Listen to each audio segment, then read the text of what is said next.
welcome to another episode of Flashback 64. I'm Gooey, joined as always by McKenna. Hello.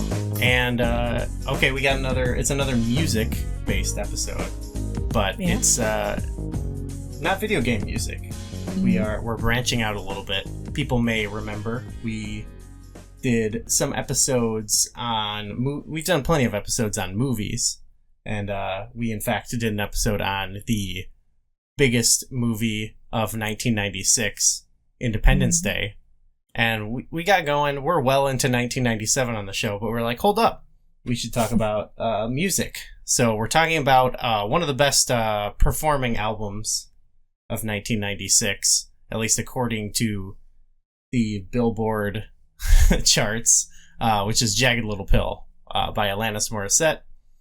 And we are joined for this episode, a known music lover. We are joined by Andre from the Fine Time podcast. Hello. Hello there. I am Andre from Fine Time, as the man said, or your boy Dre. If you've listened to Fine Time, I'm usually saying that over our loud, brassy hip-hop beat, but I have no such accompaniment.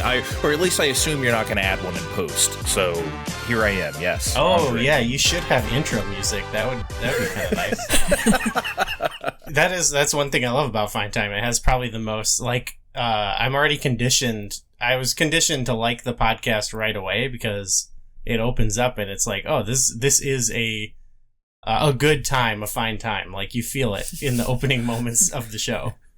Well, thank you. That is exactly what I'm going for. I really try to bring the good vibe before everyone hears my bad takes, and then I'll play more good music, and then everyone will feel good again. Yeah. It's like, we had you on despite your abhorrent Ocarina of Time takes, but yeah, it was like the beat drops and you're like, I can't stay mad at you.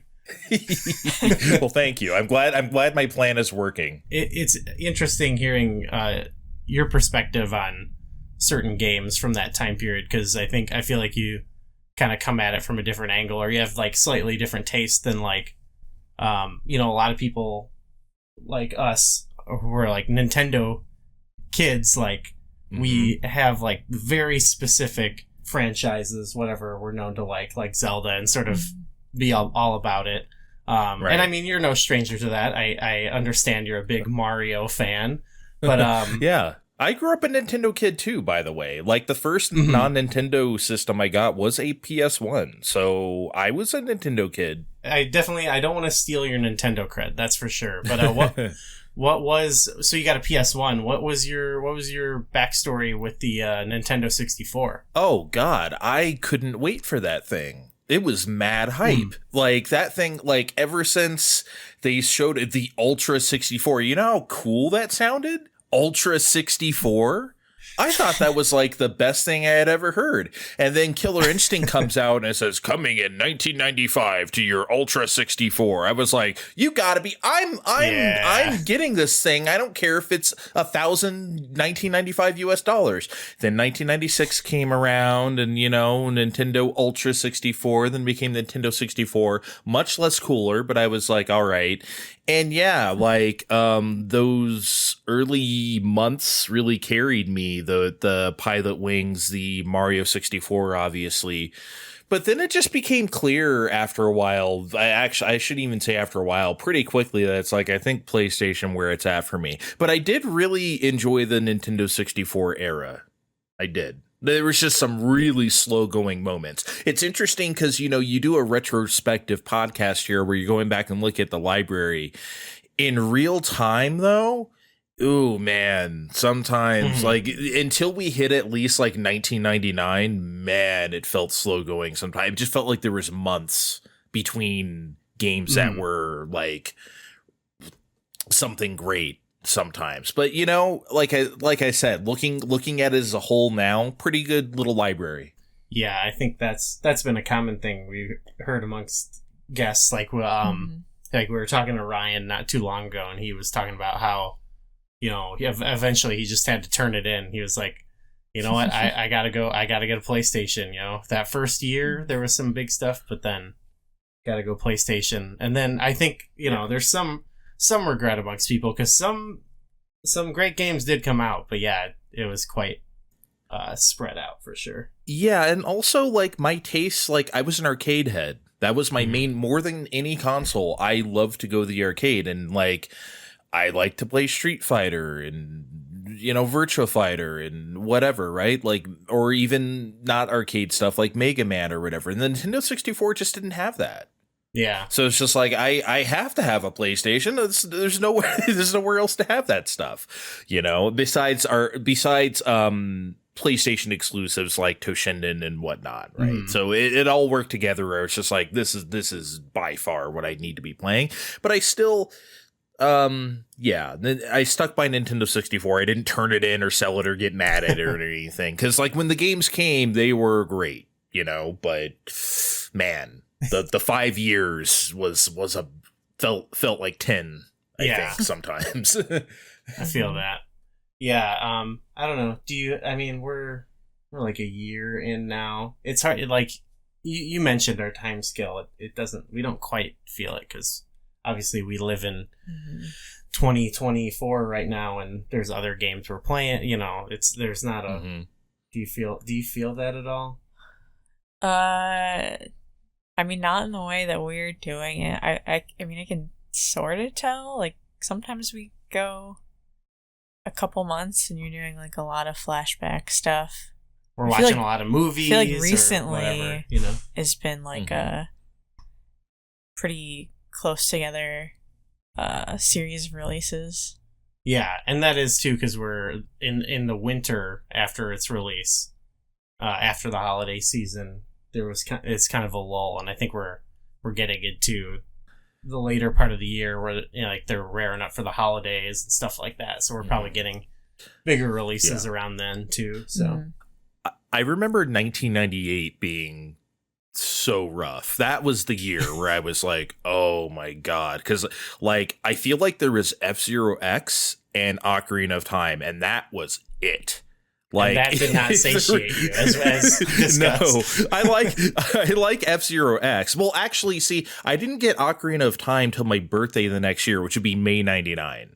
So I got it like within like, I don't know, 6 months of it coming out. So I didn't get it exactly that Christmas. But yeah, man, that was the roughest time, I think. And those are just Nintendo games. Like, yeah, other stuff came out, but like, like Body Harvest or whatever, but I didn't get to play that till way later. So I think that was like the middle period. I think honestly, once we get to 1999, we hit the year running with like Mario Party and like Smash Brothers and stuff. And then from there, the N64 is like has a pretty good like cadence. But yeah, it starts 97 to 98 sometimes. Yeah. It starts strong, kind of tough. Yeah. Yes. That's basically it. Yep. I mean, I wanted to say I sort of appreciated your 1998 episode, and like I kind of enjoy, even though I didn't agree, I kind of enjoyed listening to the Ocarina of Time, like the angle you came at it from. It's always nice to hear it from, because we're so, I don't know how you felt, but we're so like embedded in the Zelda community that like I feel like pilled. Yeah, well, even then though, when there are the dissidents, but like I often feel like the criticisms are like from that are usually for like these weird specific Zelda-y opinions, and it was, I don't know, it was just I was like, even though I didn't agree, I was like, okay, I can see this coming from the perspective of someone who like has a wider appreciation of games and isn't like hung up on very, I don't know, what did you think? I think like weird criticisms or something. I feel like there are a lot of like, oh, you have like nostalgia goggles on, and that's the reason why you like it so much. Yeah. And I'm like, I don't know. I play this game not as much as you do, but yeah. And I'm you like, oh, this at the time. Still, yeah. I mean, I didn't play it till I guess it was like probably, let's see, 2009-ish. So it was about a decade old when I played it. I think that's what I think I liked hearing it, like the criticism from someone who like was around at the time. And I liked how you're saying like I was there, like I was doing this. Yeah, that's the thing about it. Like and there's nothing. And again, as I said in that episode too, there's nothing wrong with going back and retroactively like playing something and evaluating it. There's absolutely nothing wrong with that. But I'm just saying my perspective from that time, and that's still how I feel now. You know, so like, and I think that perspective is getting less and less, obviously, because people are coming at this younger and younger and more in the past, which again is completely fine. But I think I have a certain perspective being a Zelda fan from the first one, coming all the way through, you know, Link's Awakening, blah, blah, blah, to Ocarina of Time.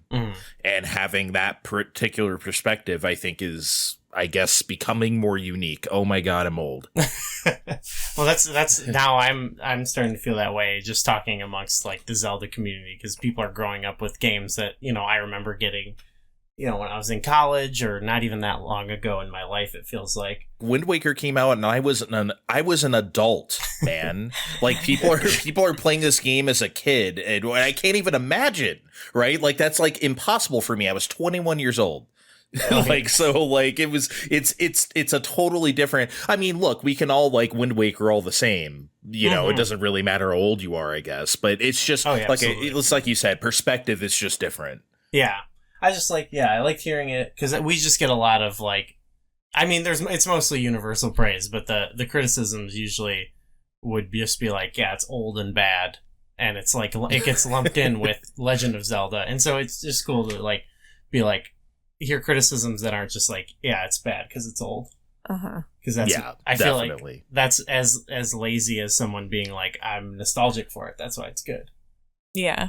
Those are both terrible takes, I think. Like I always try to meet the game where it's at. If I'm going back in time and playing something, I feel like it's the only fair thing to do is to meet the game in 1986 or whenever it came out and come at it from that perspective the best you can. That doesn't mean you have to excuse things that are bad about it or things that don't hold up, but you have to at least like try to meet the game where it's at in time. And I feel like there's a lot of people who go to an old game and put on their 2024 glasses and be like, this sucks. Right. And it's like, well, you know, come on. You've kind of had to do that a lot, McKenna, on the show, just because like a lot of the games you haven't experienced, like do you, I don't know, how do you find, well, how do you approach it, I guess?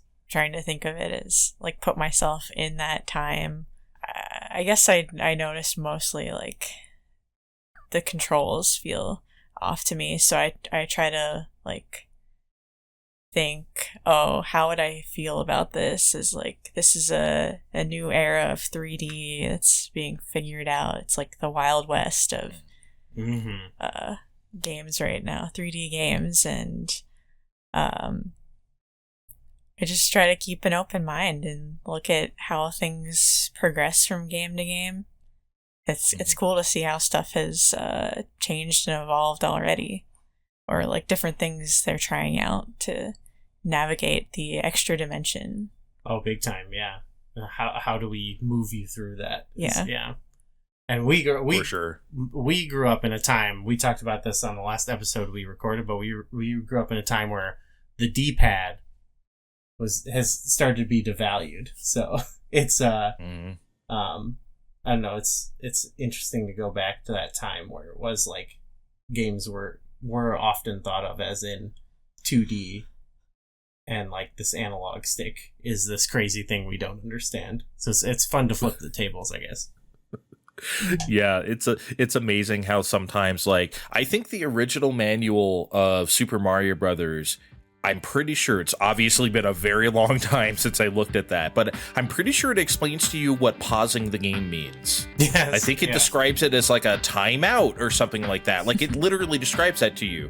And in the same sense, like, Super Mario 64 like describes what an analog stick does, right? Like, it just matters to the time that you're playing it in, right? Whereas like now we're like, you know, like, but now, well, yeah, it's funny to look back on that stuff.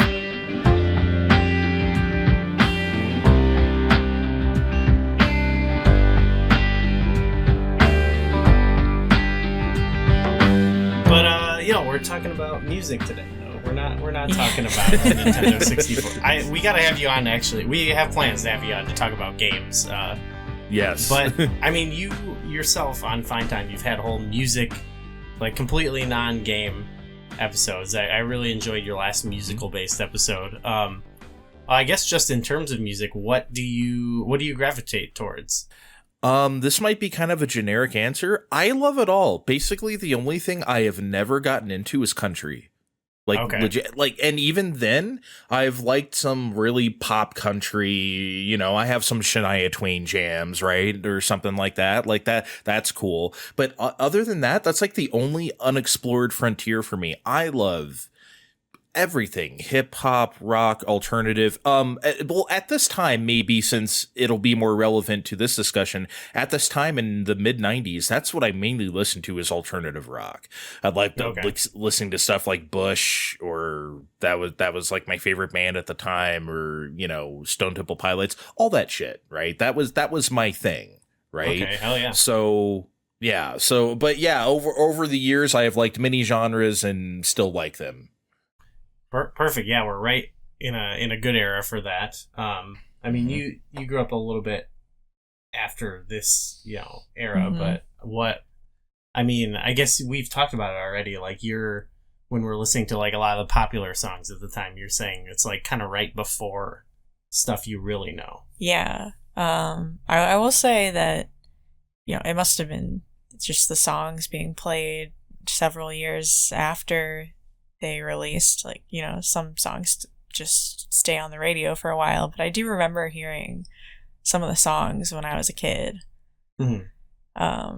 So this album is in particular more familiar to me than others of the time. Well, yeah, that makes sense. It was like huge. It was a huge hit for sure. Me at this time, I so for Jagged Little Pill, like just personally, this was like on all the time, and I have actually have very fond memories of my aunt had the album and she was big into it, and she would play it all the time when we were driving around. So I have like very fond memories of listening to it with her. She was kind of the cool aunt too, so like we could when I was at her house, I could watch stuff with like swear words in it, you know. And this album I could listen to, you know, when she says fuck or whatever, it was like hell yeah. We'd also listen to the Chef Aid South Park CD a lot. Oh god. So, and she was like, don't tell your parents, you know? But that for me, that was my older cousin, because she had all the hip hop. So she let me listen to that shit. Not that my mom was like against it or anything. It was just that, like, you know, at that particular age, she wouldn't want me to have records like that, right? It would still be a few years yet. So I would go to her house and she'd play me, you know, NWA and, you know, Ice Cube and shit like that. I'd listen, you know, she'd reel me off a tape she was the first one in the family to have a CD player. She got a CD player in 1988, bitches. Wow. Like that shit was like expensive then, right? Like, so she would tape stuff from her CD to her tape deck for me, so I'd have little hidden tapes and I'd write whatever on it, but it'd really be like Ice-T or something or something I'm not supposed to listen to, so the quote unquote not supposed to. So like, yeah, that my cousin was my corruptor. That's sweet. Also, I love actually, that reminds me, in some of those early CDs they released, it's similar to Mario. It's funny to read the booklets on those, and they explain how to take care of a CD. You know, it's like, it's similar to a record, but it's very cute. I had it is very cute. I had the CD version of Purple Rain when it was like, I had the original pressing from like 1984 or whatever. They were still around in stores in like the early 90s or whatever when I got it. And it had that in there. That's the first time I saw that. So yeah, whenever I bought CDs that came out in the 80s that were actually pressed in the 80s, like Duran Duran or something like that, it would say that. So yeah, I'm familiar with that wording. I also thought at the time that was cute. So I don't know, for this episode, I think I don't know, I asked you to be on. I think I saw you post something somewhere about Alanis at one point, and I was like, oh, Dre must like Alanis Morrissette. So we should ask him to be on. And but then when I asked you, you said, oh, this album I wasn't super big on. So Jagged Little Pill itself, you weren't a big fan? No. I meant that, like, it's just not, like, if I'm thinking of the Alanis discography, it's, like, kind of, like, not really up there. That's all. Okay. I really do like Jagged Little Pill. I'm just grading on a curve of Alanis. That's all. Okay, that says a lot. Like, she has a lot of great records. No, I like Jagged Little Pill a lot. Okay, awesome. Yeah, for me, I know a lot of the, like, hits after this, but I think I kind of stuck with this album a lot, and I love it, but then I don't know what's I think I would love her other albums based on the songs we've heard, but I don't know. Are you knew the songs, but were you much of McKenna, were you much of an Alanis Morissette fan? I think by the time I started following artists, really, she had, mostly not disappeared, but she was much less of a, like, cultural lexicon. Yeah, so she had a few albums, right, where it was like kind of a big deal, and then when it comes out after that, it's like not as, I remember it would chart stuff, but it wouldn't be like, setting the world on fire. Yeah, she just settled into being like a successful album artist, which is about all you can do after you have the probably still the most successful female solo artist record of all time. Mm-hmm. Like, I mean, you're just going to settle into, having a fan base, and that's it, which is about all you can ask for. For sure. Yeah, nothing wrong with that. And she's still doing, like, her recent music I've heard I like a lot too. So me too. Yeah, respect for sure. Before we go further, I did, just for the sake of our podcast, our namesake, I have a mini flashback of some other things that were happening at the time of release of this album. So, buckle up. It's the biggest album of 1996. It actually came out June 13th, 1995.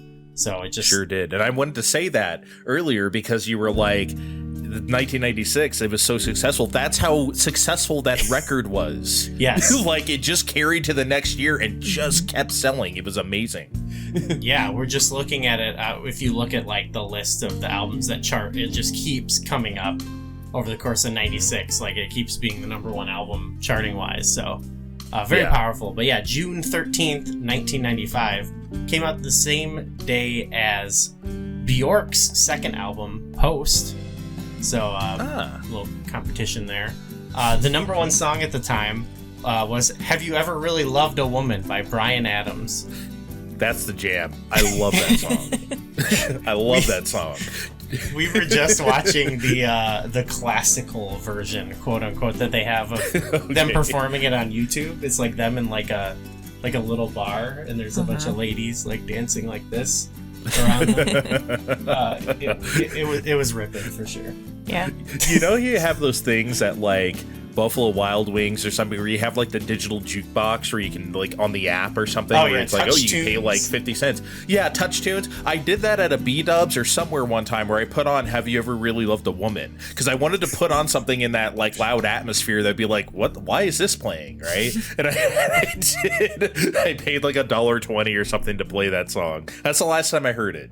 Oh, wow. I hear it every single day because I work in retail, and they play it at the store I work at every day. Oh, it's on your loop, okay. And it's one of those things, like, there's a lot of songs, like pop songs, like current ones, that I don't ever hear except there. And you know how it is, you only ever hear, like, the vocals and a bit of, like, the drum. You don't actually hear the song. Yeah. I already knew the song, but I hear it every day, and it kind of faded in to the background.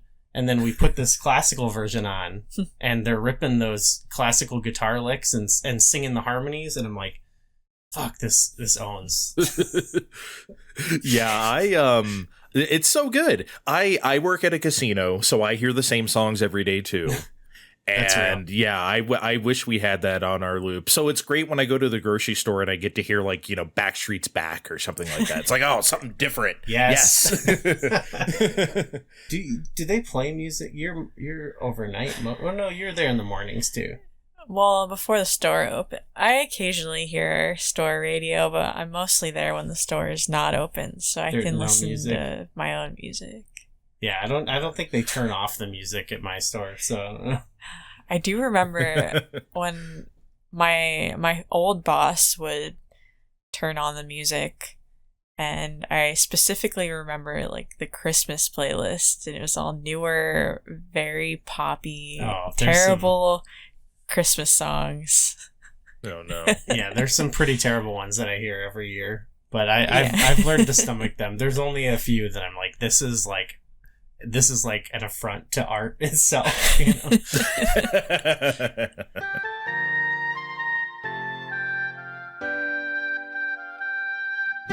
Let's see. Number one movie at the time was Batman Forever. So, there you go. And not a fan. Okay, we're big fans in this household. But you know, I'm gonna contradict myself, but my defense was I was 5.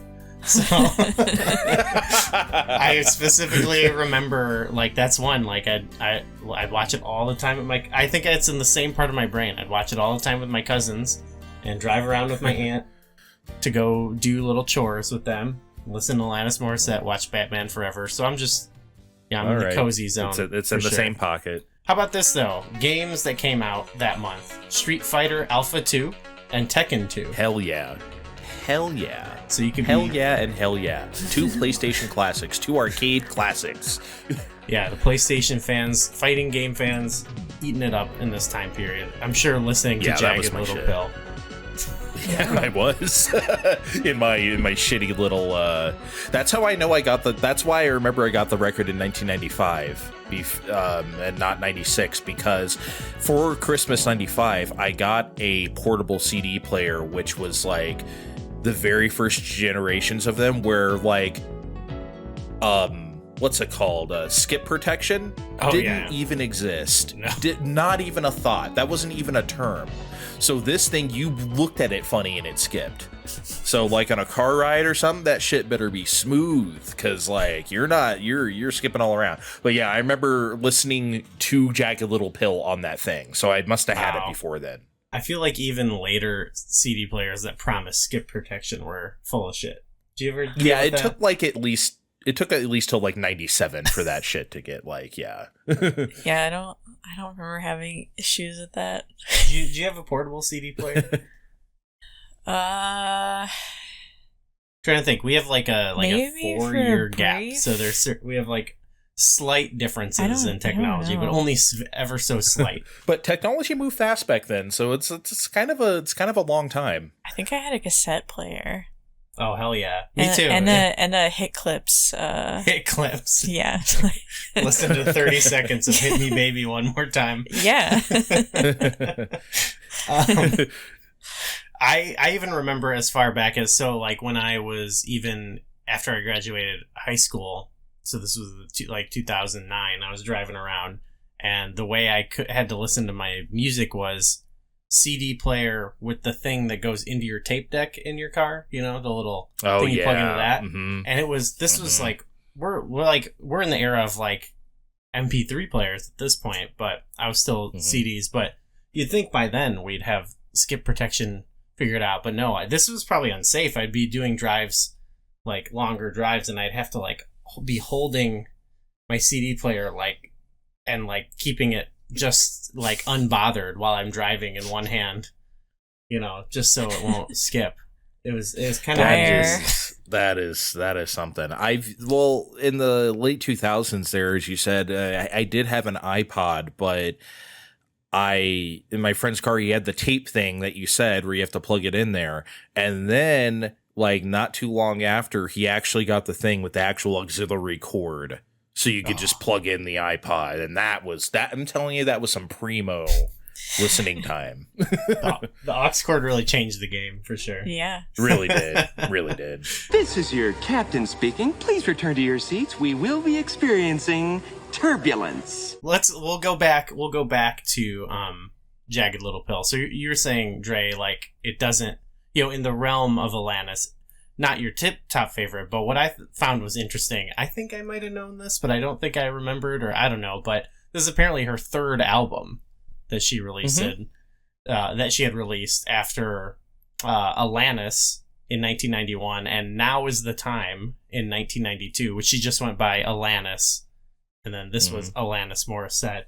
And I believe, I don't know the exact story, but the way her record label sort of promoted it was her debut album, and they sort of had them recall or like take back from stores or whatever, like her previous albums, I think, were released under a different record label, something like that. So it was sort of a reboot. Sort of a reboot. I think those albums you speak of were only released in Canada. Yeah, okay. So yeah. I don't think they came down here, so we didn't even have a chance to even know who the hell she was anyway. Okay. So I think for making her international debut, if you will, this was considered like her first record. Kind of like how, like, you know, Janet Jackson has a couple records before Control, right? But we always think of Control as like her first. It was like a Janet Jackson reboot. Yeah. Right, like that was considered like her first record, even though it's not. It's kind of the same thing with Alanis, I think. I mean, so you weren't really aware of her previous albums at the time, I take it? No, I'd never heard of her before You Oughta Know appeared on my... Okay, so like we didn't have cable at home, so like we got sometimes I would watch music videos on, like, because I grew up in San Diego, so like there was a lot of Spanish stations like I could get over the air, and one of them would show music videos, some in Spanish and English too, and that's how I saw a lot of REM videos. That's how I saw a lot of various different videos, right? But they kept playing You Oughta Know on here. That's how I heard of it, just over the air. Like it was before I heard it on the radio or anything, and I was just like, what the hell is this? This is kind of, you know, and so, yeah, that's how I got into it. And I got that record pretty early on. I think before the summer was out, I had Jagged Little Pill. For sure. Yeah. It makes sense why they would, it's not just like, it doesn't feel like just marketing. Like it makes sense. Like this really does feel like kind of a debut for her. Like what did McKenna, we watched some of her old videos together. It's kind of interesting. It is interesting. Yeah. She's a baby. She's a little kid. Yeah, she's like 17 years old, I think, or something in Alanis. And definitely the music is all the reviews like that we read from the time about those albums, they would mention someone else, you know, like it's like X Light, Paula Abdul Light, Madonna Light, or something like that. Yeah, I remember there was one song we were listening to, and I was like, oh yeah, this definitely sounds like it could be a Madonna song. For sure, yeah. But that being said, it was kind of fun. Like, it was like fun, like kind of party music, but it did sound like, yeah, it's like, okay, I feel like it sounds like a lot of things. And then this is more, it doesn't feel like necessarily it's speaking to anything about her life necessarily. And so Jagged Little Pill does feel like it's like a personal like album. That's one thing that I really like about it, when I go back to it and listen to it, is how sort of like down to earth and like real, I guess you could say, or maybe even like vulnerable, self-deprecating, you know, it kind of captures a lot of like different human emotions. And that's one thing that I like about it, is that it kind of runs kind of all over that sort of spectrum of emotions in a very real way. You know, it doesn't just, I mean, there's some bangers on here, but it's not just like we're here to have bangers. You know, it's like it speaks to you. I think that authenticity was key because her voice felt authentic, right?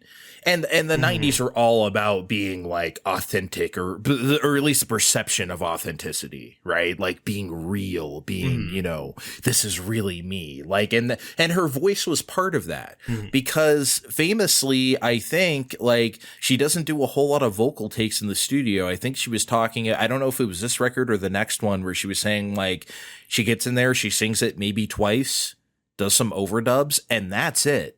Yeah. And I think that's why she sounds so good live. She sounds just like she does on the record, or even better, just because like that's how she really sings in the studio.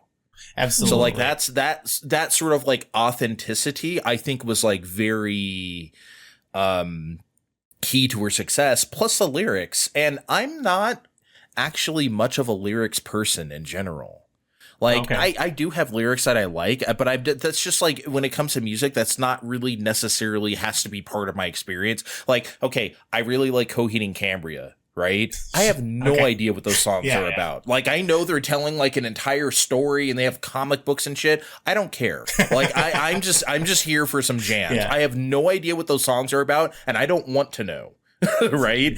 But Jagged Little Pill, she, like Alanis in general, she forces you to listen. Like, she's really like communicating something there. And I thought that still is, rather, listening even now, very, very nice. So for sure. Yeah. What, for you, like, you're pretty into like lyrics and stuff with music. Did you connect with it on that sense? Yeah, I think so. I like looking at lyrics a lot when I first listen to a song. Like, I'll look it up and be like, oh, what's this about? Like, what do they do in this song that's fun? Yeah, I really like this album lyrically. The lyrics were big for me on this, and I'm similar to you, Dre, where like there's plenty of bands I listen to. I have no idea what they're saying, and I don't care. But the lyrics to hear, I really like. Actually, I remember we in a band I was in, the vehicle we had for some tour, we had a CD player, no aux cable, but it was like way after the time of like, why doesn't this have an aux cable? So we were stopping places. We would get CDs from places and like flea markets on tour and stuff. And we got Jagged Little Pill. And it has a really good booklet. And I remember like, be driving and reading along to it in the booklet, which I would do that a lot more as a kid, but I haven't done as much as an adult. Although I find myself gravitating towards it more because I'm like starting to remember that experience of like reading the booklet, the lyrics, and getting invested on that sense. But these, like, a lot, I can't even think of it any right now off the top of my head, but there's some lyrics that like I'll think about them. It's the lyrics and the delivery, I guess, but I'll think about them and like they do kind of like get me emotional. Like, I get very like overcome with emotion over certain things that I'm not even sure why sometimes. I like some of them, it's like very specific, like I can connect it to what I'm feeling, and other times I'm like, I'm not even sure what that is about, but it like really hits me, her delivery of the said lines is also a big part of it. Like, I think she has one of the most unique like voices like in music. And I think I don't know, her first two albums, that doesn't even really come across, like, she sounds good, but it's super produced and everything, super, it's got that, it's in the early 90s, but it's like got that 80s sort of production ethos. And yeah, just because the clock strikes January 1st, 1990 does not mean it's the 90s yet. That shit carried over. I mean, you look at like the rock music in 1990, it's still hair metal. Yeah. It's still like, like alternative hasn't really hit the mainstream yet. So it's just kind of like, Warrant and like, bands like that are still like the shit or whatever. And it's like, wow, we just wasn't happening. Def Leppard was still happening. But yeah, I agree with what you're saying. It's the voice that sells it with the lyrics. And yeah, I think of like random lines from this record a lot too. You know what really hits me as just like a listener now in 2024 is Head Over Feet. When you're 13 and you listen to that song, you don't even know what friends with benefits mean. By the way, did Head Over Feet coin that phrase? Friends with benefits? I don't know. I was wondering because like about I don't remember. Yeah, see, I don't remember hearing that phrase before that. I don't. So like me, I know it's never like credited with it, but that doesn't mean that it didn't happen. Is it on Urban Dictionary? Is that what I need to do? Urban Dictionary. Urban Dicks. This does not help. No. Anyway, okay, you might be right. I can't think of an early example.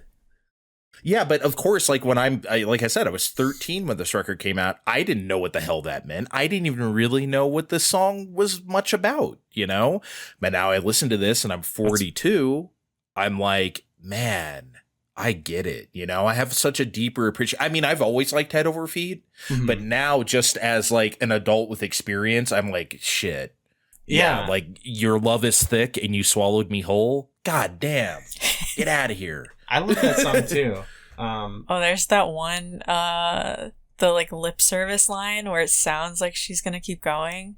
Like that whole song is and then like, she just stops and like lets it like breathe. And I'm like, oh, that's really good. And then there's other times in that song where it keeps going more, like one more than you think. I like that too. There's a bit of unpredictable nature to it. How about? I love when songs do that. Yeah, go ahead. Oh, I was gonna say like her voice for you, McKenna. Like, where is it for you? I really like unique voices. Yeah. I know I'm hitting on this so hard, but well, sorry, say what you're going to say. I don't know. I feel like some people like only like to listen to people belt and like have a specific voice. And if they stray outside of that like line, they think it's weird. Yes. So I'm all for the like something different. She does a lot more too of like dynamically or just like some lines spoken. She like enunciates things differently or accents things differently. Yeah. The only reason I'm like hitting on this is because I just remember like it's another thing. I've always liked Alanis. There's never been a period of time where I didn't. There's some stuff from when I was a kid where I went through a period where I'm like, I'm not a kid anymore, and that stuff is stupid. But Alanis, I've always maintained, despite stuff that would have made me feel contrary. And like one thing is, I feel like that was, at least around people I knew, it was like she would get made fun of almost, you know, for having like being weird, and that was a big, like that would be a big joke you would see, like making fun of a lot of like female contemporary artists from the time or whatever is like she got lumped in. There was a whole like I think it was one of my family members even I remember talking to my aunt about it being like giving her sort of that moniker of like that a lot of people got of like angry female singers or whatever, and I think it's because You Ought to Know in particular has that. But then you listen to Head Over Feet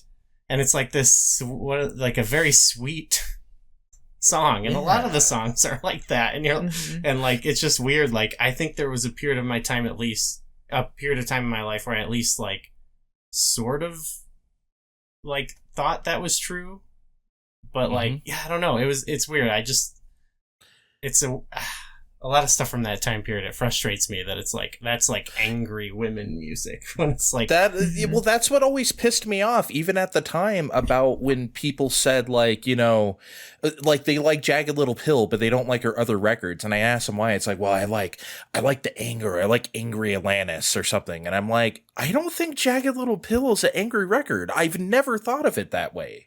No. Ever. So like, it's just not like, maybe you just like You Ought to Know and that's it.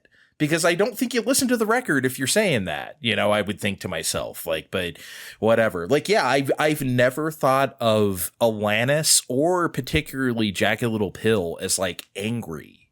Yes, You Ought to Know exists. Yes, maybe, I don't know, I was going to say Right Through You, but even that song just feels kind of sassy and fun, right? It doesn't feel like angry to me anyway. She says Wine Dine 69 me, you know? It's like yeah, Wine Dine 69 me. And yes, when I was 13, I did not know what 69 meant either. So yeah, I was that flew right over my head as well. But yeah, I did understand what she said. Are you thinking of me when you fuck her? I did understand like, that. Got it. But I did not understand what going down on you in a theater meant either. Yeah, there was quite a few things I listened to where I was like, You know, I mentioned earlier I got Purple Rain on CD around the same time, and I've always been a big Prince person, and you know those lyrics are what they are too. Yeah. And you go back to them later in life, and you're like, oh yeah, I get it now. So yeah, that's a big one on this. Alanis was kind of like that for me too. Yeah.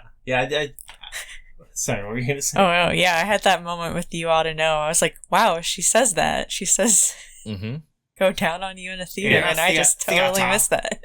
Yeah, the way she says theater is great. Maybe should we talk about like the singles, I guess, because I feel like that's worth mentioning. Like, and I think it's another sign of this album, and like at least its power is that like half of the songs are singles, and they all like are like, of course that's a single. It's like this catchy banger, and it's just like they knew what they were doing. When they were picking these. We could talk. Sure. Also, I want to shout out, also produced and co-written by Glenn Ballard, who also produced with Michael Jackson, Paul Abdul, a bunch of people. Alanis's album after this, but this was, you were saying, like, her first two albums were only in Canada. Here she moved to, I believe it was LA she moved to, and got together with him, and they co-wrote this album. And I think it's worth shouting out, because I feel like he kind of gives it more, like, I don't know, someone credited as giving it more of like a indie alternative sensibility or something. It's hard to say when listening to it. Like, I don't know it that intimately of like who adds what element to it, but I think the record does show that this was a great songwriting team, you know? Yeah, and I think there's a couple things here. One, I really like when a solo artist and a producer become a songwriting team, like whoever their producer is at that particular time, whether it's Glenn Ballard or whoever else she worked with afterwards. Right. And that's how Alanis writes songs. And I think that always produces great results. That's how Madonna works. She writes songs with the producer that she's working with, right? Yeah, she has songs given to her sometimes by, Babyface or Bjork or whatever. Like, yeah, that happens too. But for the most part, the bulk of her records are with that producer and writing with them. And then she writes her lyrics, like Alanis writes her lyrics. And I think that's so good. And you can hear it here. And then the stuff that Glenn Ballard adds production wise, I think it's very smart that this record is characterized by like drum machines and drum loops. Yes. At a time in the mid-90s when I don't think we were doing a whole lot of that. I felt like people thought that was like very 80s, and we weren't doing that anymore. But Jagged Little Pill is doing that here. And I think that's so great. Can you imagine head over feet with real drums? Like, I can't. Like, it just wouldn't sound correct. And in fact, if you don't mind, I was actually researching this aspect of the record, and I came across the guy who was the session drummer, played real drums on Jagged Little Pill. He has a website and he has a blog, and he talked about some of the experiences like tracking drums for this record. And I found this interesting. So if you don't mind, I want to read it. So he was talking about head over feet, and he said, next week, I'll just read verbatim. Next, we tried adding real drums to head over feet. The version that made the record is all drum loops and a programmed drum machine, but I was given a shot to replace or at least accompany them. I remember tracking the song and then feeling like it wasn't working. It felt like adding my drums on top of everything else was too much. Maybe a better drummer could have made it feel better, but for whatever reason, it didn't work out. That was the first time I experienced the old adage, when in doubt, just lay out. That's and he's right. I subscribe to that musical philosophy big time, for sure. Mm-hmm. That's a thing. Yeah. Just as a musician, I've written albums with bands and stuff, and there are those times, and sometimes it's a hard pill to swallow. But where you'd be like, what if me or you? What if you just don't do anything there? And like, that's the way you gotta go. What did you think? And I'm glad he realized that. Oh, for sure. Just a great quote. Yeah. What did you think about the like sound, like the production of the album, the sound of it? I like it. Well, you have a note that I was thinking of. So. Yeah. Because for me, one thing that's cool about it is it has that way in a lot of like bands in the 90s tried to do. Like they tried to bring that back and be sort of like I think of like REM, U2 sort of did this thing where like, okay, we're gonna mix in like some electronic stuff, not in like in the 80s sort of way, but like kind of, especially with the drum sounds and stuff. And I feel like this album walks the line between that and also being like a folk album, I guess, in a way, like sound like both electronic and like having acoustic elements, or as you noted, like there's a lot of harmonica. The first thing you hear in the album is the harmonica. It's the first thing that plays and the first song on the album. Yeah, which I think gives it kind of it, and when they play it live, like she's playing it, I think that gives it to it like sort of that down to earth like aspect. I don't know. I don't want to like knock Blues Traveler or anything, but in terms of like harmonica, it's not this like the way it's used in a lot of like folk music and stuff. It's not like this crazy like shreddy instrument, and it does feel like, even though, you know, I probably couldn't pick up and play the head over feet harmonica solo to you right away, it just feels like an instrument like that feels very like pick up and play, and like, you know what I mean, like not a lot of like like heavy production has to go into this, you know. So I think that's like the line it was. Real. Yeah, it also goes into that real aspect I was talking about. I just feel, God, it's so good on head over feet. It just makes the guitar sound on that song is so crunchy. Then you have the drum machine, and then the harmonica over it. It is just like it's tasty. It is delicious. Tasty harmonica. Yeah, it's just and I'm not much of a harmonica person. That's usually you mentioned Blues Traveler, which is always the go-to when we're talking about the 90s, and because you have to. And that kind of sound is not really for me. But yeah, on this record, I think it does work. I think folksy, you nailed it. It gives it a bit of that flavor. Yeah, I thought this was brilliantly produced. And you think about it genre-wise, yeah, you have like, it has kind of a pop edge, like I said, because of the drum machines, and she's just a naturally poppy writer. But also it was one of the few albums that you heard on alternative radio and pop radio. And you didn't really hear that often at the time. Yeah. It happened more and more as the 90s went on, but like at that time, not really. Those were like two very separate things.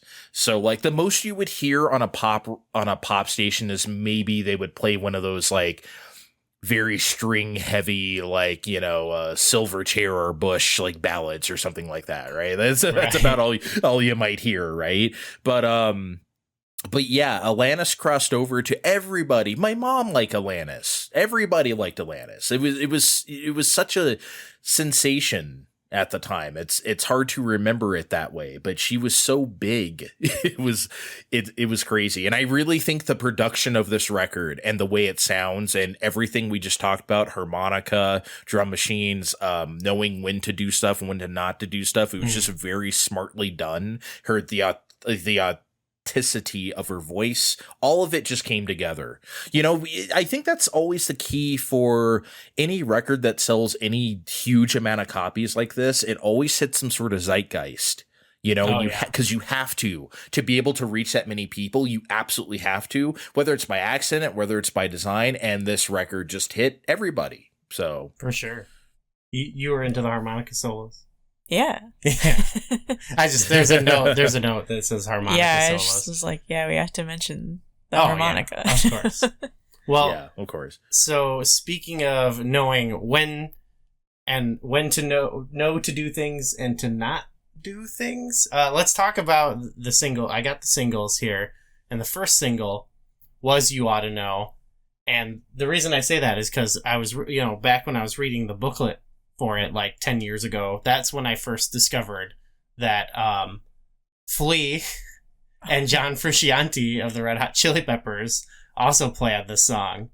And I think I remember at the time period when I first read this, then I started noticing the bass on this, and I'm like, I feel like the bass is going like too hard on this song. Like, yeah, it's going crazy hard compared to the rest of the record. Hell yeah, it's going in. And so I wasn't sure at the time if I liked it or not, but I think it's grown on me. Like, there's one part where she says some intense line, and he just goes like, it's like you won't notice it unless you're really listening, but. I think it's how quickly I was replaced on the bass. Yes, yeah. I gotta correct. It wasn't John Frusciante. This is the period when it was Dave Navarro was in the Red Hot Chili Peppers. Right. Oh my God, the Dave Navarro era, which I like, but I'm that makes me a Peppers heathen apparently. Oh, okay. Whatever. Well, that's in step with your Zelda opinions then too. Oh yeah, yeah, of course. But I mean, yeah, you mentioned it. This was all over the place. You saw the video a bunch. I mean, this is one of those songs where it's like, what more can be said? You know, it's like, I don't know. Do we talk? It's like, do you talk about the Dave Coulier thing? Like, that's been talked about a million times. Yeah. I don't know. What do you think about the song, McKenna? And the beginning, the beginning is kind of like almost talked with like very deliberate space between the words. So she's really trying to get this across. Yeah.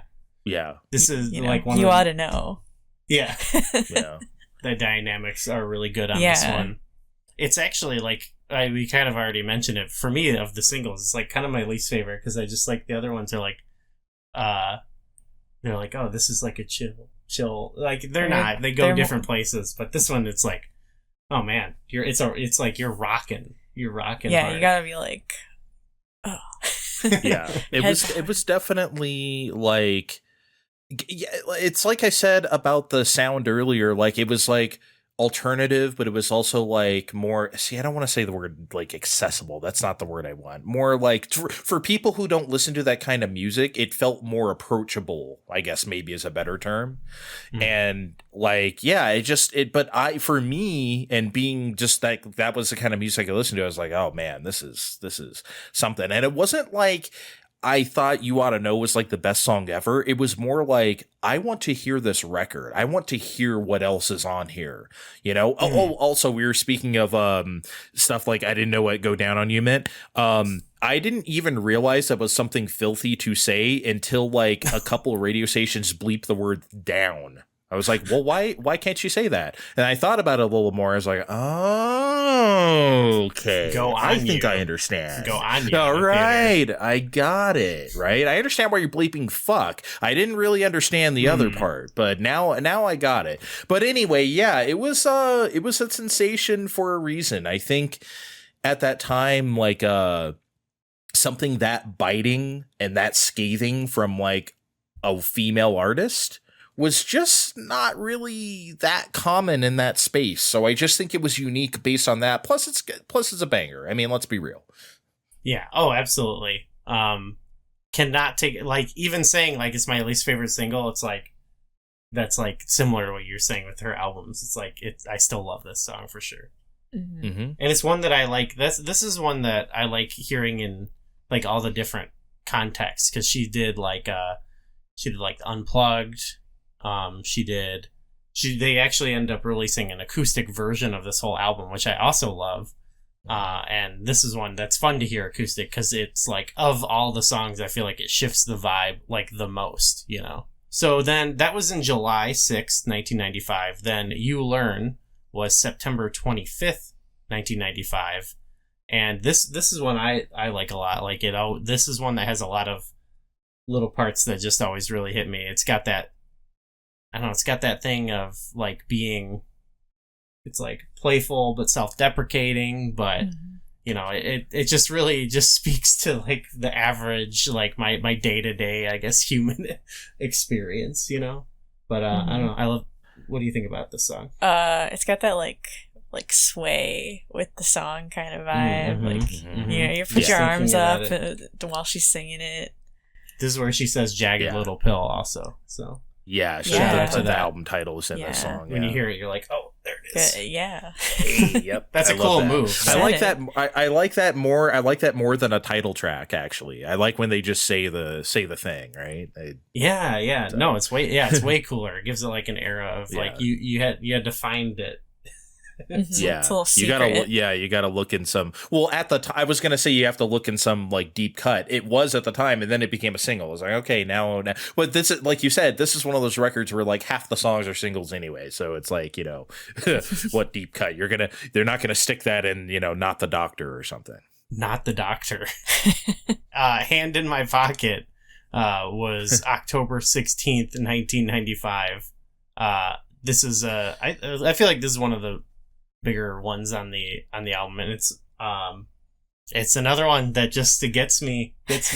I don't even know, like a lot of these are just like these can get me sobbing. It's got just the overall sound of it. It's got that production we talked about, and it's got you throw in the harmonica on top, and it's like that mix. And there's something about it with like there's kind of like a synth or organ sound underneath it that gives it like this is like a warm blanket song for me. Just like it's very soothing. It's pretty good. Yeah, it's a good one. I really like the video for some reason. I don't know if you remember the video, but yes, we just watched that actually. Yeah. I don't know why. That was one of my favorites whenever it came on. This is not like one of my favorite songs on the record or anything, but it's definitely it's not a skip or anything. It's like it's good, but it's definitely not like, it's kind of middle of the road for me. Again, I'm grading on a curve here. We're just talking about Jagged Little Pill, which is a great record. So, pretty much all the songs on here. I think there's only one song I don't like on Jagged Little Pill. Okay. Just one.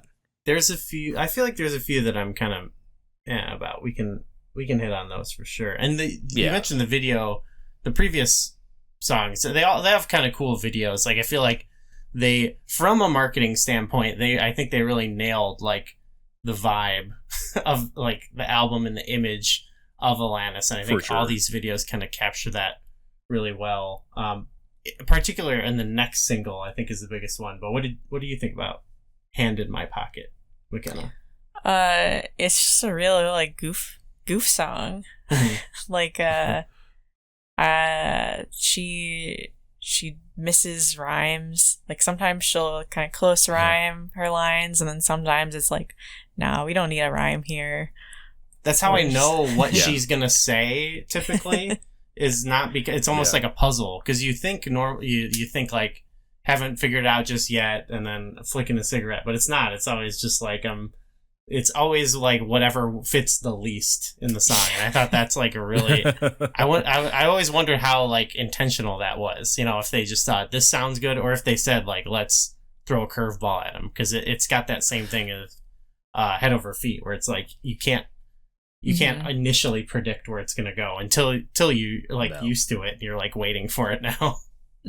Now you get there. I do like in the video that they step in the pile of shit when she says, "I'm brave, but I'm chicken shit." Yeah, that is good. I do like that. That's simple, yeah, perfect. Excellent director. I wanted to be confession. I don't think I've ever said this out loud on any podcast. I wanted to be a music video director for like a long time. I love music videos, especially back then.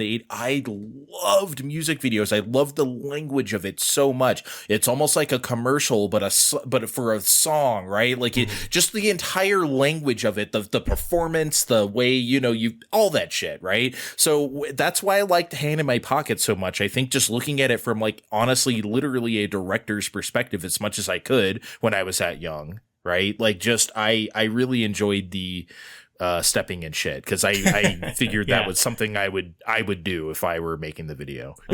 Yeah, I love music videos too. We watch a lot, like for whatever topic. We watched all the Bjork post music videos today, which is fun. But her videos were insane. Her videos are crazy. Yeah, they're totally the opposite, honestly, of these Alanis videos. Yeah. But we watched all the Alanis. I didn't get I wonder who directed a lot of these. I actually did not get that information, but maybe I can pull that up as we go. But I think the video that I feel like the most like iconic, memorable one is the video for Ironic, which came out in February. Now we're in 1996, February 27th. I mean, this might have taken over as maybe the biggest song on the album. Maybe you ought to know. It is. Still there. Okay. There's no doubt. There's no doubt in my mind. I don't know about chart wise, but for me, just culturally, it's ironic. It has to be. It's more than you ought to know, in my opinion. Like Ironic has now, it's like become like just like a cultural talking point over the years. Like, that's not like really ironic or whatever. I hated that shit so much at the time, and now who gives a hot fuck if they're ironic or not? Who cares?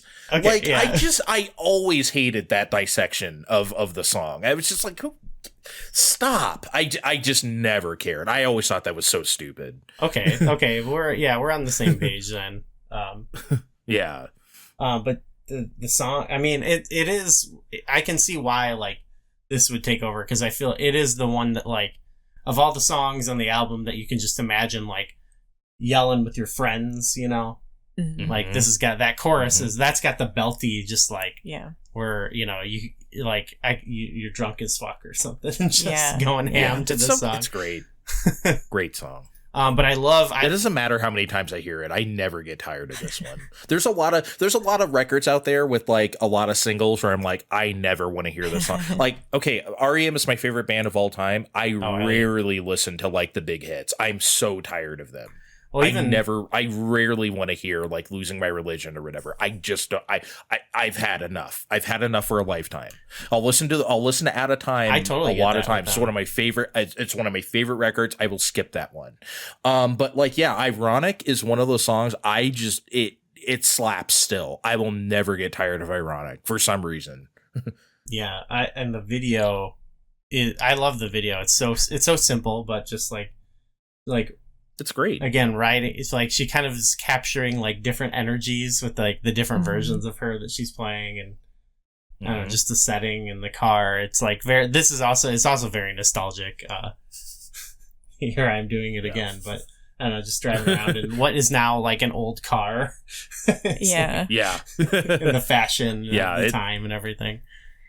Yeah, it was such a great image. Like you talked about, whoever got these like, you know, thought of this stuff for Alanis for these videos. Maybe she thought of it herself. I have no idea, but like it was spot on. It was perfect. And this is the reason why this launched it into the stratosphere. The record was already really popular, but then Ironic hit, and that's why it's the best-selling album of 1996. Oh, because for sure. Like, holy shit, this was like seismic. It was such a big hit. It was ridiculous. Yeah. Ironic you were gonna say something? I was just thinking that I just picture, I think like the thumbnail of the video is like her like looking back in the car.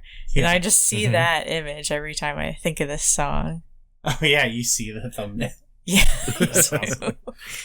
Yeah. Oh my god. Yeah, you're totally right. They nailed it, and that it makes sense. I think we closed 96 pretty strong too, because then they're like, we want more. That's when we get Head Over Feet, July 22nd, 1996. That one, actually, the music video is very simple. It's just like her head, and then she sings some lines and doesn't sing. It's kind of a playful video. It's fun. It's very strange. Yeah, at the time people were like, this is, you just think you could do whatever the fuck you want. Now your album has sold 15 million copies. You could just, you know, make a video. Like, it was very, like, some people were angry at it. Like, it's just like, okay. It's like, but it's like, I don't know. I get it. You know, it's just, I thought it was good. Also, from what I understand, and I forgot where I read this at the time, apparently there's like a few different takes of this video. Oh, okay. So like she just filmed it. She filmed it a few different ways or whatever. Where she's singing some line, like you said, she sings some lines and some others. I think there's a take where she sings them all. I think there's a take where whatever, right? Mm-hmm. But like, I think they were supposed to show different ones for different, like, I don't know if different times of the day is correct to say. Anyway, I think, but they just eventually settled on the one video. There are parts where she's clearly like talking to someone like off camera or whatever, and so you wonder like, oh, was this maybe just going to be part of a larger video, and they just were like, you know what, let's just take this take or whatever, you know, because it's kind of cool, because that's something I always wonder about in music. I like watching like performance music videos, even though the bands aren't playing it, and there is something me too I think is cool to think about, like, you know, like, did they, for this part, like, Did they perform the whole song, you know, when they show just like the clips in this part, or how did they do it? It's cool to just see, like, it's almost just like a demo of like, here's how we do it, you know. A little typically what happens is that they do perform the whole song for every like shot or angle, if you will, just so they can the director can mix and match the best he can. Because even if you know, like, okay, you kind of want to use this one for the second verse or whatever, just have them do the whole fucking song. Whatever. It's a 4-minute song. How long is that really gonna? You may as well just do it, the whole thing, right? Yeah. So yeah. God, that's one thing I always wondered, how sick of your own song you get as an artist, like filming a video. Like you just, Mm-hmm. you must be tired of your own shit. You have to be. But anyway, yeah, I feel like that's how it works. And I feel like that's probably how they thought of this video until it just became whatever it is. But I like it. I like how out of focus it gets during the harmonica solo. She sort of picks it up and just moves away.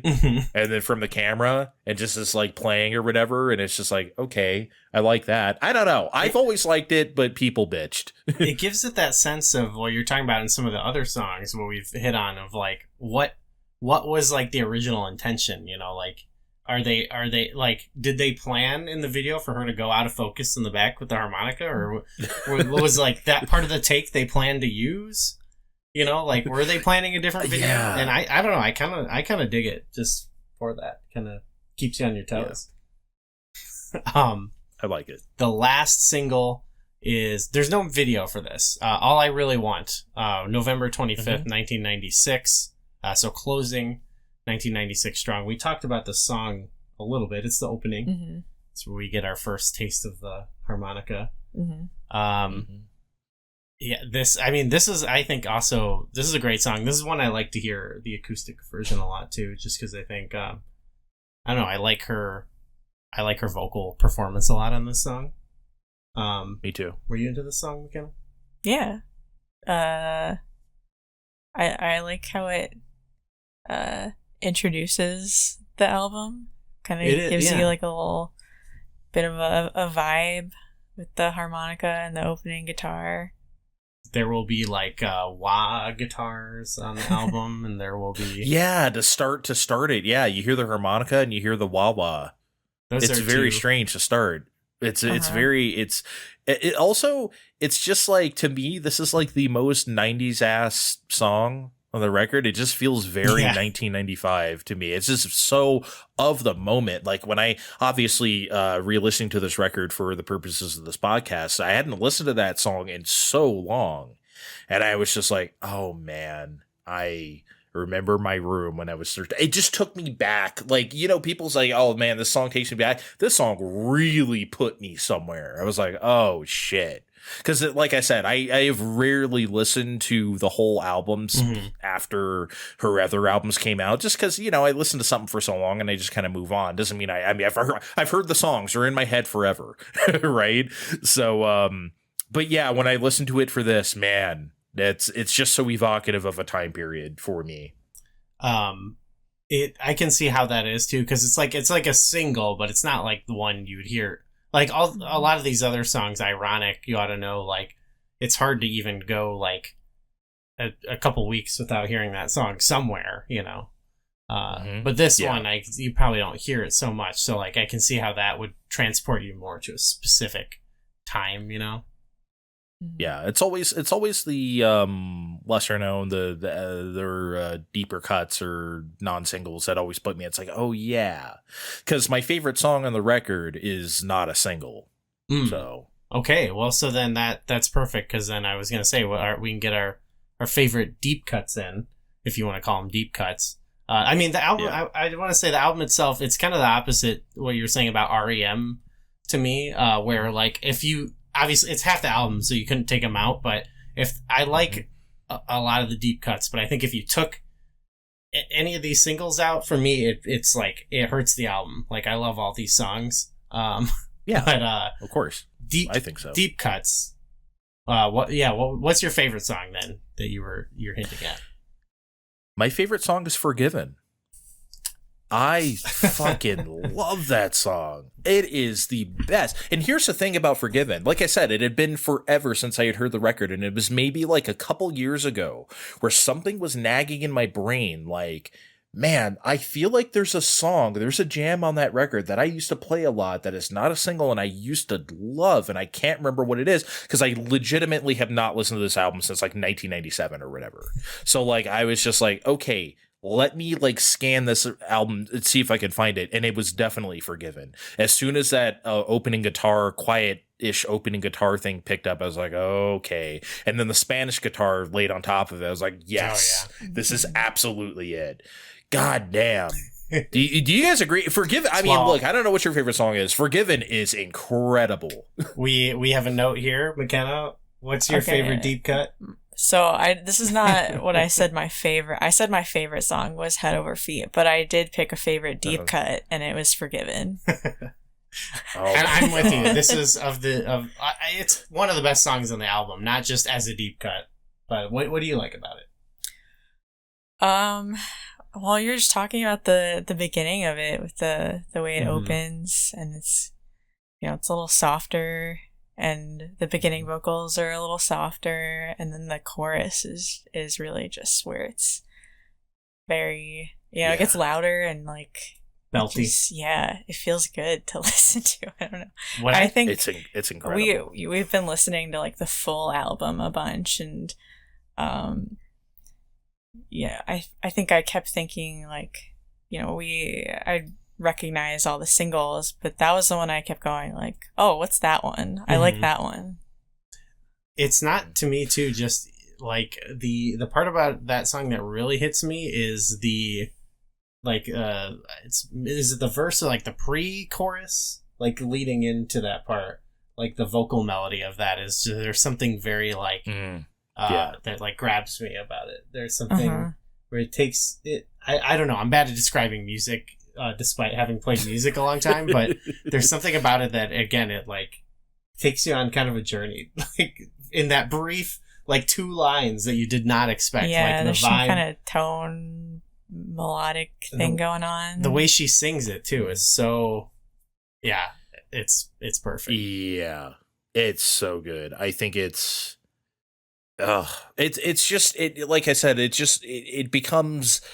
I understand the song's about a religion, and this is a weird descriptor, but it really does become ascendant. Like it really just feels like, I'm telling you, that Spanish guitar just sets it, especially on the chorus. Like it just oh my God, it's perfect.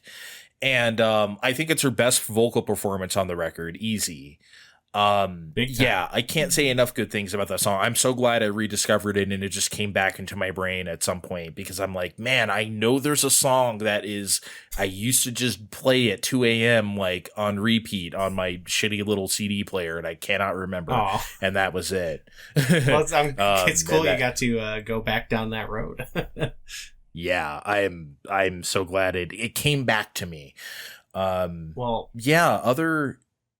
Well, I was going to say, I don't know how you feel about this song, but I feel like occupying a similar spot in the record that I feel like is like, it's part of the backbone of the record. Because, a lot of albums can be like front loaded with singles or what have you. This song, it's kind of, it does, I mean, the first, 2 songs are singles, but it kind of is spread throughout the album. And I think Forgiven and Right Through You are kind of in this early middle spot that like they keep it going, like I feel like if you're listening to this album, you only know the hits, like you can sometimes hit these songs, just not being familiar with songs can turn people off, but I feel like these ones are like, they could have been singles in my opinion. I think Right Through You, that's my favorite, maybe not favorite song on the album, but it's close to them. It's definitely my favorite deep cut. Okay. I think I know what you mean, because like Ironic is near the back. Yes. Because they're just really spread out here. So yeah, if you do, that's right. If you do know the hits,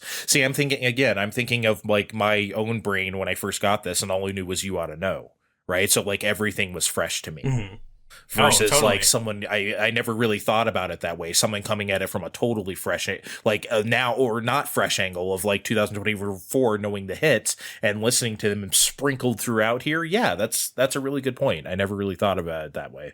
I think it's got a good, like, the album's got overall pretty good flow. I don't know, Forgiven or Right Through You, that's another one that I actually prefer the acoustic version on the acoustic album. They did a lot, just because I feel like it I don't know. I guess maybe I don't know why I'm so opposed to the rocking on the album, because I'm a rocker myself, but I kind of like hearing it just like full acoustic, and they've got like kind of an orchestra going on it in that one. But I think the way the album flows overall is pretty great, and I think it can keep.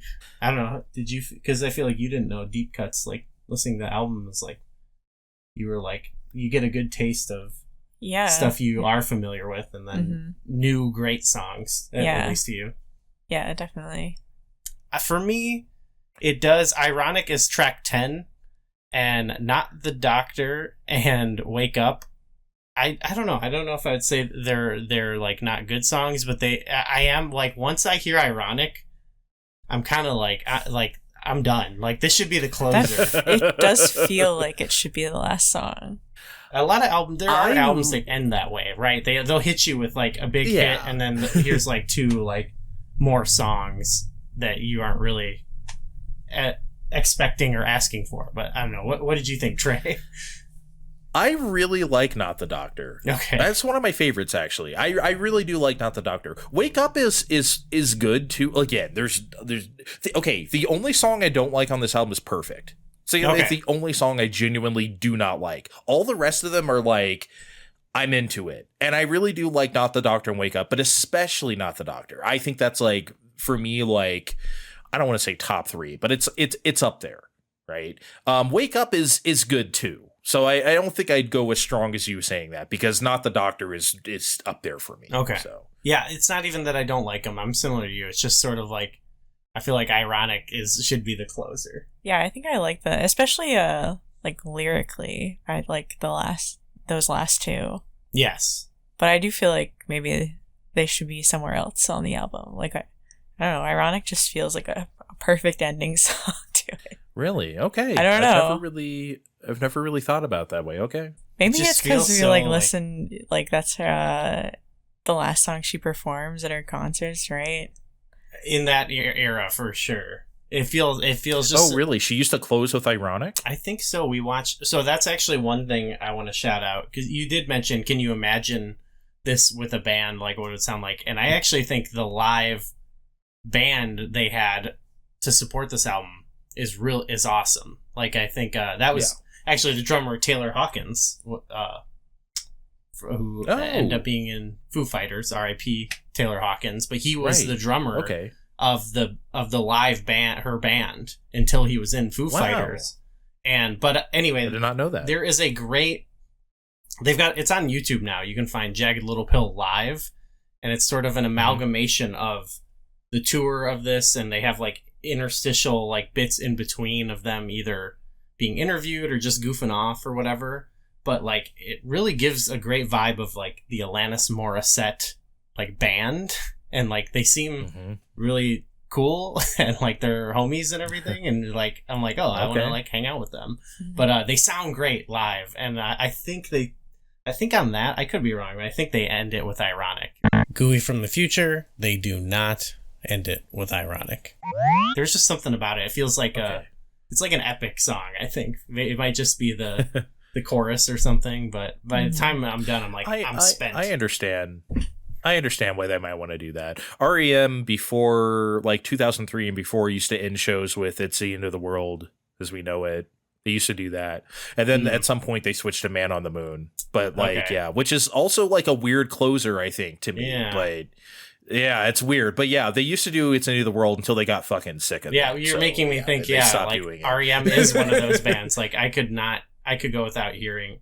I mean, I like that song, but I could go without hearing "It's the End of the World" as we know it. Yeah, it almost feels like it doesn't fit on Document. Yeah. I don't know if you ever heard that record that it's on, but it's like it's just smack dab in the middle of that record, and then the next song after that is the one I love, like their first top 10 hit. So it's like it's weird. It's a weird construction, but yeah, album construction is tough sometimes. But I think Jagged Little Pill is constructed very, very well. Okay, we cannot be in front of these microphones without talking about the hidden track. We have to talk about what I now know is called Your House. Oh, we didn't catch the hidden track. Dude. We can listen to it right now. No, listen to it. Listen to Your House. You absolutely have to listen to this. It's must hearing. Your House. Here. Acapella. Yeah, Your Alanis House. Morrissette. Yes, listen to the whole thing. Okay, we're going to have it on while we talk to you. Okay. I thought this was crazy because at the time, you have heard this?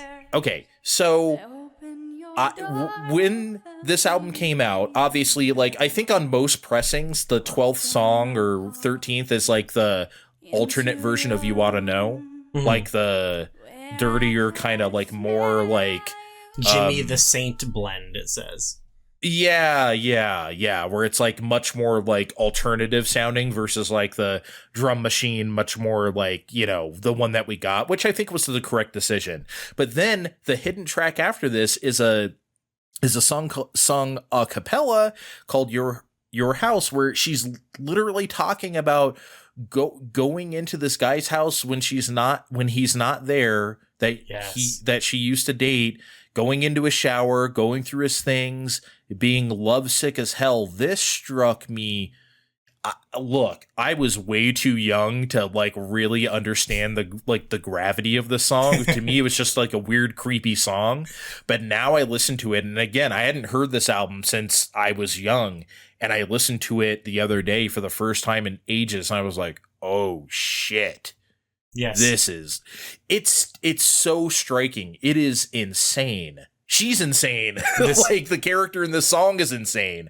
Like this is just, and then, you know, of course at the end she finds out, you know, he has another girl now, and she's just even more devastated. It is everything in the book. It's heartbreaking. It's creepy. It's unsettling. Yeah. It's everything. And when you want to talk about lyrics, you have to bring it home if you have no musical accompaniment.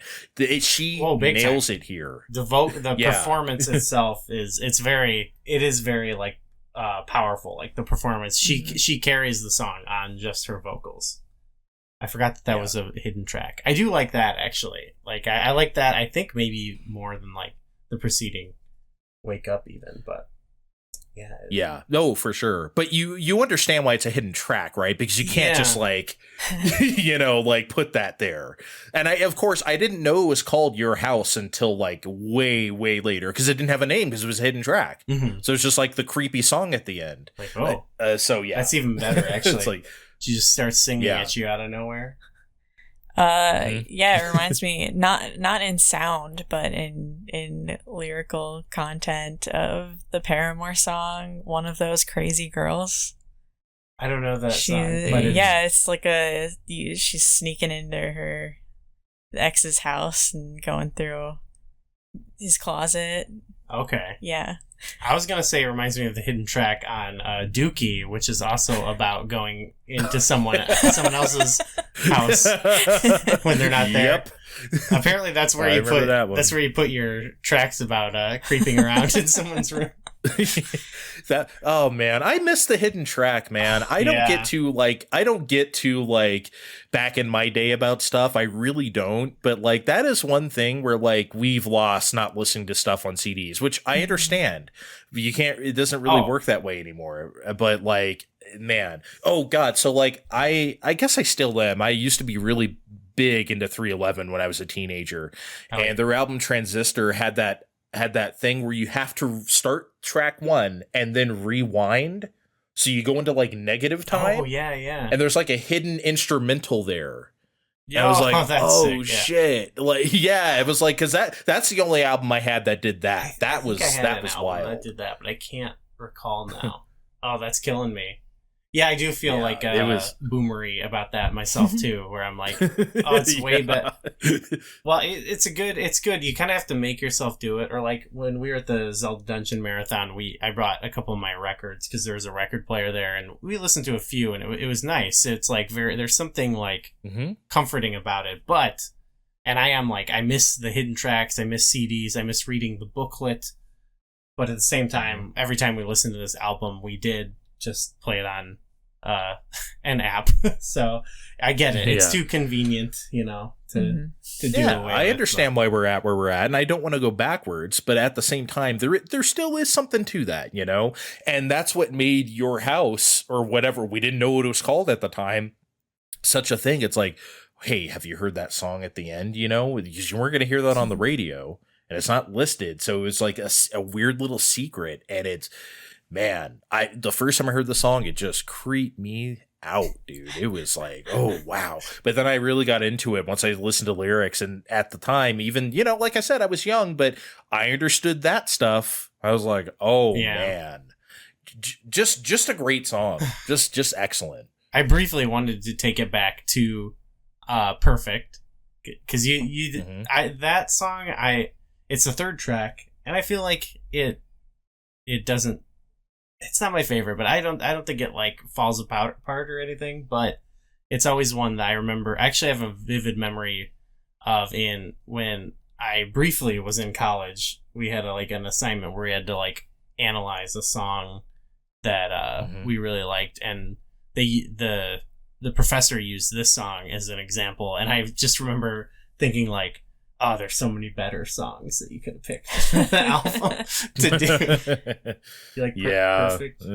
A lot of people like Perfect. I like so, it. Like, there's some good like vocal stuff on there, and it's kind of I feel like it is a pretty emotional topic and everything. I guess we've kind of talked about all the just never did it for me. Yeah, I think we Mary Jane. I was looking through my Mary Jane. I do like Mary Jane. Mm. That's a good song. Mm-hmm. That's position. It has that. I don't know if it's like what's the time signature, 3/4 or maybe 6/8 or something. I don't know if it actually is, but it has that sort of sway to it that it feels like it is. Oh, right? Yeah. And I do like that. And again, I'm sorry for mentioning REM for the millionth time. I love when their songs do that. It gives it just the right proper sway and feel to it, and I feel like Mary Jane is one of those. And I like Mary Jane. Nice little taster before you go into ironic. My good friend Kathy, my former bandmate, we were visiting with her not too long ago, and she told me Jagged Little Pill was her first concert as a kid. And I was like, oh, we should have had her nice. on. But she when I was like, I kind of jokingly said, oh, you should be on. And she was like, she told it, what was the story? I don't even remember. She told us a story, and that was good. I forgot it already. But she was like, that's all I got to say. So I didn't ask her. But shout out to Kathy. I think Jagged Little Pill would be an awesome first concert. Yeah. That's excellent. Yeah. Who that's did she so say good. Opened? Oh, yeah. Who opened? It. That was the story. It was someone. Now I got to know. Jagged Little Pill tour opener? Oh, she was supported by Radiohead. That's what was crazy. Wow, that's right. Yeah, she used to do fake plastic trees in her set lists. Oh, I got to hear that. From the Bends, yeah. Oh, that's cool. Which is not this is one of my bad opinions. I do not like that song, and I never have. Oh. But like, yeah, she I like the Bends. I think that's a great record. That is just not one I do not like that song. But like, yeah, she did it a lot in her early set lists, I think. So wow. Her version, I think, is good. Speaking of weird openers, I just thought of this because behind you in your camera, you have an Against Me poster there. I saw Against Me when they opened for Foo Fighters in early 2008. So this is before she transitioned, I guess, and like all that stuff. And like, I never heard of Against Me before. And then I remember a couple years later hearing about her journey or whatever. I was like, oh yeah, I saw them. I saw that band. They were pretty good. So it's interesting that I just saw them by chance. Wow. I didn't even know who they were. And yeah, I totally know that like feeling where it's like, I almost wish I knew more when I saw bands like that at the time. Because actually I went to the American Idiot tour, and on the it was not on the East Coast, but apparently I think it was on the East Coast. Like Against Me was one of the openers, I think. But I didn't go to that. But the show I went to had Jimmy Eat World as the opener. Oh wow. And I only knew like the middle. But I was like, I wish, now that I know like their earlier work and stuff, I'm like, oh, I wish I knew. Yeah, they're a pretty good band. I had to come around on them. But at first I was like, I'm just not, like I don't get this. But eventually, I don't know if I got older and fatter or something, I just decided, hey, you know what? Jimmy Eat World is cool with me. For sure. But yeah, Jagged Little Pill is your first like concert, that the original tour. That's has to be awesome. Yeah. Peak. That has to be so good. So yeah, it was a huge album. I guess we should say best performing album 96. It went double diamond, whatever that means. Over 20 million. Oh wow, okay. You see, it's good to have a real music head here. Yeah. Album of the year at the Grammys. And there's wow, did the Grammys get it right for once? I think Holy so. shit. Let's They never get that right. Let's find out. 1996 album of the year? Would that be when they awarded it? Oh no, did they go? Went to Falling Into You, Celine Dion. Maybe it was just nominated. Maybe it's just nominated. Yeah. Okay. Yeah, that makes sense. That's a Grammy-ass pick. Nothing against Celine Dion, okay? I love sappy pop ballads. I love that shit. Yeah, we like that. But like album of the year, come on. I'm with you. Yeah. it's got nominated though. And there's now it's such a thing. There's the acoustic version we talked about. There's a Broadway musical of it. That we listened to. It was kind of fun, I guess. Yeah. They make fun of the ironic thing in it, so that's cool. Yeah, I always thought that was like the stupidest thing in the world. It's like, I just feel like we're being dicks Pedantic. to like a very successful woman artist for no particular reason. I feel like if I don't know, yeah, like I mean, come on, like I really did feel that way. I was like, I just don't. I come on. But yeah, as I said, I really do like Jagged Little Pill. Her next record, Supposed Former Infatuation Junkie, I liked even more. I love that record. Under Rug Swept, I love So-Called Chaos. I love, so like, it's not that I still do like Jagged Little Pill. It just felt like a stepping stone for me to these like further records of hers that I think are, well, that's even better. Maybe that just means even if it's not the best selling, maybe we got to do more Alanis episodes as we approach them. That's the era too. I was big into. Well, I won't spoil it. McKenna hasn't seen it, but I was big into Dogma. At the time. Okay, say no more. Yeah. So, yep. McKenna, anything else you wanted to go out on Jagged Little Pill? Great album. It's probably inspired a lot of the artists I listen to now. Oh, totally. I'm sure Paramore and Taylor Swift take a lot of influence from there. We were watching that when she came out for Taylor Swift, and Taylor Swift like cut a wrestling promo for her. Yeah, it is an influential record. Sometimes that is interesting. You can get into bands like that because of. They're so influenced. I got into Led Zeppelin because like almost every 90s grunge band is hella influenced by Led Zeppelin, right? So it's just like I that's how I started listening to them, because it had so many of those qualities that I already liked. Yeah. And I went back and listened. It's like, oh, that's where they got it from. And then that's how. So I can understand how that could happen with Alanis as well. That's another reason we need to bring back booklets, both in games and in albums, because you used to pop open that booklet and you'd see like, oh, they're thanking this band. This sound like they sound cool, or oh yeah, that stuff. Played bass at least Tidal. yeah. See, exactly. I was gonna say I use Tidal, and they do have at least the like songwriters, players, lyricists, whatever, like all that kind of stuff. They do have that on Tidal. That's cool. As well as lyrics if you want to pull them up. So at least you do have that. You don't have all the personal thank you stuff, right? But like you do. I said thank you. It's one of her hit singles. I do like that stuff, and I did like going back and looking at that stuff and looking at, oh man, Glenn Ballard actually played a lot of instruments on here and stuff. That's very interesting. So.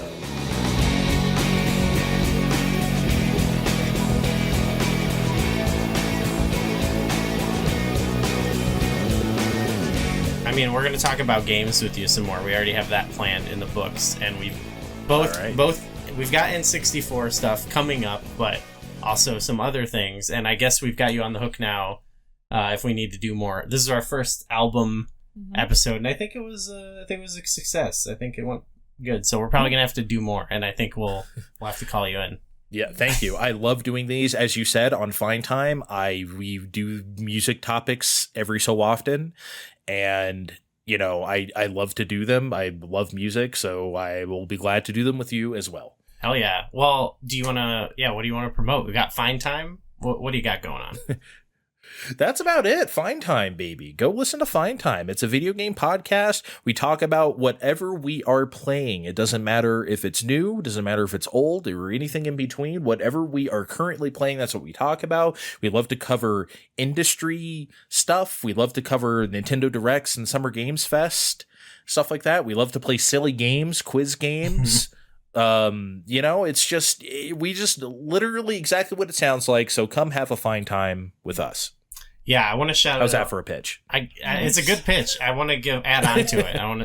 One thing I like about it is you cover industry stuff. I liked your direct and the Summer Games Fest stuff you were talking about. Mm-hmm. But one thing that I like about it, it's like more familiar to listen to, like just like three guys who played a couple games and they're going to talk about what games they were playing, as opposed to like, okay, now here comes the part where and I think a lot of gaming outlets probably feel this way, of getting tired of like having to cover games just because they have to, so yeah, I don't know. Yeah, that's the thing we wanted to remove. Yeah, thank you. And that's the thing we wanted to remove from Fine Time is like, yeah, we can play the latest and greatest. If we want to talk about Final Fantasy VII Rebirth or whatever, that's fine, but like we can also like, if I don't want to feel like I'm letting the show down or something because I just decided to play like my TurboGrafx 16 mini or something this week or whatever. Like if that's what I'm playing, that's what I'm passionate about. And that's what we want to talk about. And that's the reason why we do it, is because we want the real passion. We want to talk about the thing that we're really playing and that we're really into, because otherwise what's the point? If it feels like a job, it's going to sound like a job too, and that's not a Fine Time. So we're just going to talk about the things that we are into, and that's it. For sure. NES NSO grab bag episode, that was a great, like that, just go off the path. Thank you. Yeah.